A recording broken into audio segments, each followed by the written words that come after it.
കലർപ്പില്ലാത്ത സൗഹൃദത്തിന്റെ കഥയുമായി എത്തിയ ചിത്രം മികച്ച അഭിപ്രായം നേടി മുന്നേറുകയാണ്. വിനീത് ശ്രീനിവാസൻ സംവിധാനം ചെയ്ത ചിത്രം വൻ വിജയത്തിന്റെ സൂചനകളാണ് തിയേറ്ററുകളിൽ നിന്നും നൽകുന്നത്. ചിത്രത്തിലൂടെ വിനീത് അവതരിപ്പിച്ച പുതുമുഖ അഭിനേതാക്കളെല്ലാം തിളങ്ങിയെന്നത് മലയാള സിനിമയ്ക്കും പ്രതീക്ഷ നൽകും.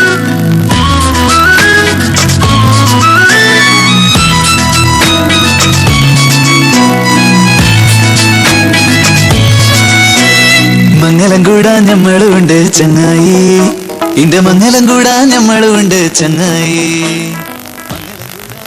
മലർവാടി ആർട്സ് ക്ലബിലെ രണ്ടംഗങ്ങൾ പ്രകാശനും രേവതിയും ഇപ്പോൾ മ്യാവുവിൽ അതിഥികളാണ്. അതിനെ പ്രകാശൻ, പടം നന്നായി പോകുന്നു, എന്താണ് പ്രതികരണങ്ങളൊക്കെ?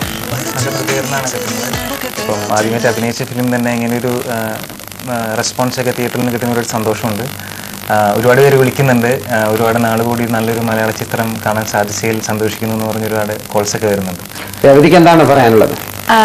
എനിക്കും അത് തന്നെയാണ് പറയാനുള്ളത്. എല്ലാവരും ഭയങ്കര നല്ല റിവ്യൂസാണ് നൽകണത്. പിന്നെ കുറേ പേരെന്നെ വിളിക്കുന്നുണ്ട് നന്നായിട്ടുണ്ടെന്ന് പറയാൻ വേണ്ടിയിട്ട്. ആദ്യം തന്നെ വിനീതേട്ടൻ്റെ അടുത്താണ് എല്ലാം പറയാനുള്ളത്. ഏട്ടൻ കാരനാണ് ഈ മൂവി കിട്ടിയതും ഈ മൂവിക്ക് ഇത്രയും നല്ല റെസ്പോൺസും കിട്ടുന്നത്. വിനീത് ശ്രീനിവാസന്റെ ആദ്യ ചിത്രമാണ്, സംവിധാനം ചെയ്യുന്ന ആദ്യ ചിത്രം. അതിലേക്ക് തെരഞ്ഞെടുക്കപ്പെടുന്നു.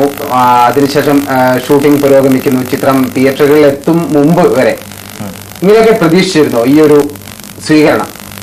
അയ്യോ, ഒരിക്കലും ഇല്ല. ഇങ്ങനെ ഒരു വിജയം നമ്മുടെ മനസ്സിലുണ്ടായിരുന്നില്ല. ടെൻഷനായിരുന്നു എങ്ങനെയിരിക്കും. കാരണം പുതുമുഖ സംവിധായകനാണ്, ഇതിനകത്ത് അഭിനയിച്ചിരിക്കുന്ന എല്ലാവരും പുതുമുഖങ്ങളാണ്.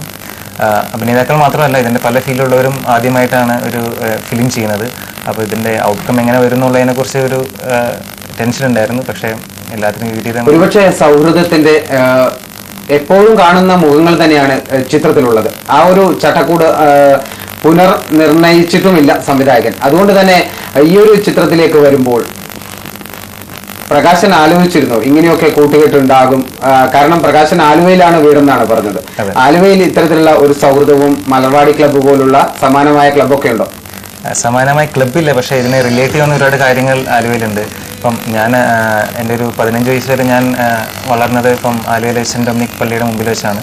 അപ്പം മുമ്പിലത്തെ എൻ്റെ തറവാട് അവിടെയാണ്. അപ്പോൾ അവിടെ ഇതേപോലെ തന്നെ ഒരുപാട് ഗ്യാങ് ഓഫ് ഫ്രണ്ട്സ് ഉണ്ട്. ഇപ്പം ഈ സിനിമയായിട്ട് റിലേറ്റ് ചെയ്യാൻ പറ്റുന്ന ഒരുപാട് ക്യാരക്ടർ കൂട്ടത്തിലുണ്ട്. അപ്പം ശരിക്കും ഈ സിനിമ ചെയ്യുമ്പോഴും ഈ സിനിമയുടെ പല സീൻസും ഡയലോഗ്സൊക്കെ പറയുമ്പോഴും നമ്മൾ എപ്പോഴോ നമ്മുടെ ഈ മുമ്പത്തെ ലൈഫിൽ നടന്നിട്ടുള്ള ഒരുപാട് കാര്യങ്ങൾ നമുക്ക് റിലേറ്റ് ചെയ്യാൻ പറ്റുക. രേവതിയുടെ കാര്യം എങ്ങനെയാണ് സിനിമയിലേക്ക് നല്ല ഒരു രംഗപ്രവേശം? കാരണം രേവതിയുടെ ഒക്കെ വരവ്, അതുപോലെ പ്രകാശനും കൂട്ടുകാരൊക്കെ ജയിലിൽ പോലീസ് സ്റ്റേഷനിൽ നിന്ന് ഇറങ്ങുമ്പോൾ പ്രേക്ഷകർ കയ്യടികളോടെയാണ് സ്വീകരിക്കുന്നത്. രേവതിയെ കാണിക്കുമ്പോൾ തന്നെ കയ്യടി, ഞാൻ പടം കണ്ടു, അതുകൊണ്ട് തന്നെയാണ് പറയുന്നത്. അപ്പോൾ അതൊക്കെ ആലോചിച്ചിരുന്നു ഇങ്ങനെയൊക്കെ സംഭവിക്കുന്നു? ഒരിക്കലും പ്രതീക്ഷിച്ചിട്ടില്ല ഇത്രയും നല്ലൊരു റെസ്പോൺസ് ആൾക്കാരുടെ കയ്യിൽ നിന്ന് കിട്ടുന്ന. ഇത് കിട്ടിയപ്പോൾ ഭയങ്കര സന്തോഷമായിരുന്നു.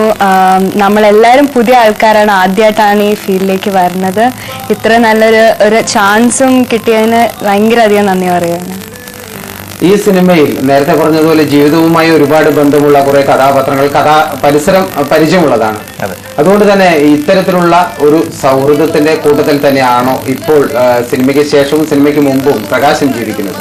ശരിക്കും ഇപ്പോഴും അതേ സൗഹൃദം തന്നെ തുടരുന്നുണ്ട് എല്ലാവരുമായിട്ടും. ആ കൂട്ടുകാരനെ ഇപ്പോൾ ഈ സിനിമകൾ 1, 2, 3 പ്രാവശ്യമൊക്കെ കണ്ട് വിളിക്കുന്നുണ്ട്. നന്നായിട്ടുണ്ട്, തിയേറ്റേഴ്സ് ഫുള്ളാണ്, നല്ല റെസ്പോൺസാണ്, തിയേറ്റേഴ്സിനൊക്കെ പറഞ്ഞ് വിളിക്കാറുണ്ട്. ആൺകുട്ടികളുടെ ഒരു സൗഹൃദമാണ് മലർവാടി ആർട്സ് ക്ലബ്ബില്. അവര് നല്ലതും ചെയ്യുന്നുണ്ട്, ചീത്ത കാര്യങ്ങളും ചെയ്യുന്നുണ്ട്.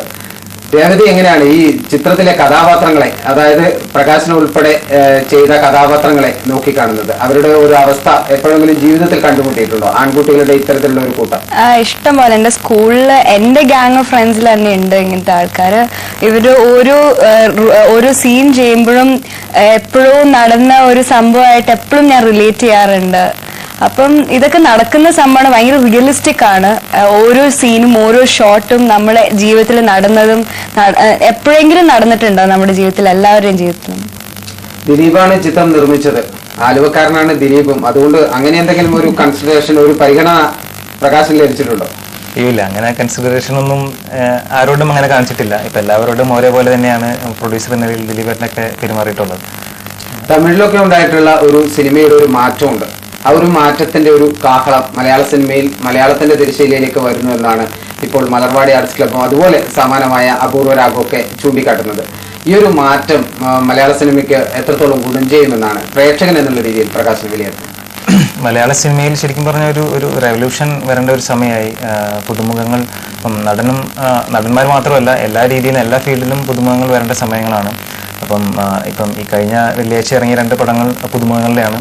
ഇനിയും ഒരുപാട് പുതുമുഖങ്ങളുടെ പടം ഈ വർഷം ഇറങ്ങാനിരിക്കുന്നു. നോക്കുകയാണെങ്കിൽ 15-20 പുതുമുഖങ്ങൾ ഈ ഒരു വർഷം തന്നെ മലയാള ഫിലിം ഇൻഡസ്ട്രിക്ക് കിട്ടുകയാണ്. അപ്പം ഇതൊരു മാറ്റത്തിൻ്റെ ഒരു വർഷമായിട്ട് കാണുന്നു. സിനിമയിൽ വളരെ കുറച്ച് രംഗങ്ങളിലെ രേവതി പ്രത്യക്ഷപ്പെടുന്നു. പക്ഷേ ആ രംഗങ്ങളൊക്കെ പ്രേക്ഷകർക്ക് ഇഷ്ടപ്പെടുന്നുവെന്ന് ഞാൻ നേരത്തെ പറഞ്ഞതുപോലെ ഇഷ്ടപ്പെടുന്നു ഞാൻ മനസ്സിലാക്കുന്നത്. അതുകൊണ്ട് തന്നെ കുറച്ച് രംഗങ്ങളായിട്ടും ഇങ്ങനെ ഒരു സ്വീകരണം, നേരത്തെ പറഞ്ഞതുപോലെ പ്രകാശിനെ പോലെ നിറഞ്ഞു നിൽക്കുന്നില്ല. എങ്കിലും ആ ഒരു കഥാപാത്രത്തിന്റെ ഒരു ഡെപ്ത് വളരെ വലിയതാണ്. ആ ഒരു കഥാപാത്രത്തെ അത്രത്തോളം ഉൾക്കൊണ്ടിട്ടാണോ അഭിനയിച്ചത്? ശരിക്കും പറഞ്ഞ ഈ റോള് എൻ്റെ പേഴ്സണൽ ലൈഫിന് ഭയങ്കര ഡിഫറെൻ്റ് ആണ്. ഞാൻ ഇങ്ങനത്തെ ഒരു കുട്ടിയല്ല. ഈ കുട്ടി രേവതി എന്ന് പറഞ്ഞ ക്യാരക്ടർ ശരിക്കും മെച്യോറും ബോൾഡും ഒരു നാടൻ പെൺകുട്ടിയായിട്ടാണ് കാണിച്ചിരിക്കുന്നത്. അപ്പം ആ റോള് ചെയ്യാൻ എനിക്കൊരു ചാലഞ്ചായിട്ടാണ് ഞാൻ എടുത്തത്. ആ റോളിൻ്റെ ഓരോ സീൻ ചെയ്യുമ്പോഴും ആ ക്യാരക്ടർ ഉൾക്കൊള്ളുന്ന ഓരോ ഇമോഷനും ഓരോ ഫീലിങ്ങും എനിക്ക് തോന്നുന്നു ഈ ക്യാരക്ടർ എനിക്ക് തോന്നുന്നു ഭയങ്കരമായിട്ട് അഭിനയിക്കാൻ പറ്റുന്ന ഒരു റോളായിരുന്നു, ഒരു ഡെപ്ത് ഉള്ള ക്യാരക്ടറായിരുന്നു. അതുകൊണ്ട് തന്നെ ഞാൻ റോൾ ചെയ്തതും. അപ്പം ഞാൻ ഈ റോള് ചെയ്തതിന് എനിക്ക് തോന്നുന്നില്ല നന്നായിട്ട് തന്നെ ഞാൻ ആ ഡെസിഷൻ എടുത്തത്. അപ്പം